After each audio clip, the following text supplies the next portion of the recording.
వరంగల్ జిల్లా హంటర్ రోడ్లోని కన్వెన్షన్ హాల్లో తెలంగాణ ఆవిర్భావ దశాబ్ది ఉత్సవాలను ఘనంగా నిర్వహించారు.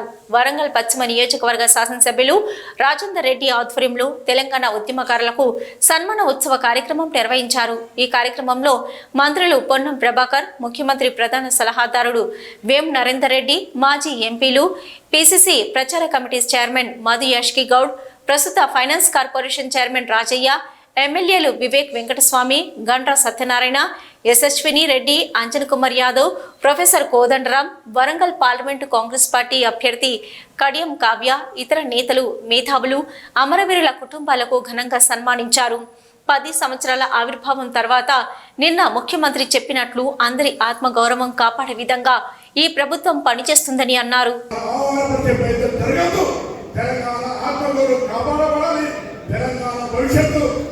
భవిష్యత్తు మన రాబోయే తరానికి ఏ ప్రభుత్వానికి అప్రజాస్వామ్యానికి లేకుండా ఆత్మగౌరవంతో స్వేచ్ఛగా ఉండే విధంగా పరిస్థితులు కలగాలని కోరుకుంటున్న అందరికీ కూడా ఈ సందర్భంగా ఈ కార్యక్రమం నిర్వాహకులకు ఇక్కడికి ఇచ్చేసినటువంటి సహచర తెలంగాణ ఉద్యమకారులు అంజనాన్ని చెప్పిన స్వామి స్పష్టంగా తెలంగాణ ఉద్యమం ఫుట్బాల్ గ్రౌండ్ లాంటిది.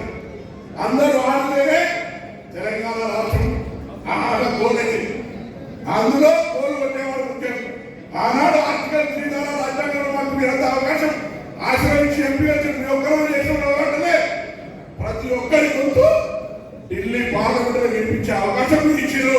ఆ అవకాశాన్ని మీరు ఉపయోగించుకొని తెలంగాణ ఏర్పడడానికి సహకరించడం తెలంగాణ ఏర్పాటు చరిత్రలో జీవితం ఎవరు కూడా తెలుగు పెళ్లి రాసింది.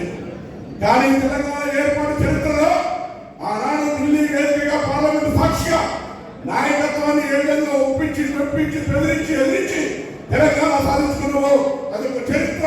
ఆ చరిత్రకు అనుగుణంగానే భవిష్యత్తు 10 సంవత్సరాల తర్వాత ప్రజాస్వామ్య తెలంగాణ ఏర్పడాలి. అందుకే ప్రజాస్వామ్య తెలంగాణలో తెలంగాణ ఉద్యమకారులకు సముచిత స్థానం గౌరవం ఉండాలని మనం మరొకసారి చేస్తూ మీ అందరూ హృదయపూర్వక నమస్కారం ఎప్పుడు సెలవు తీసుకుంటా ఉన్నాం.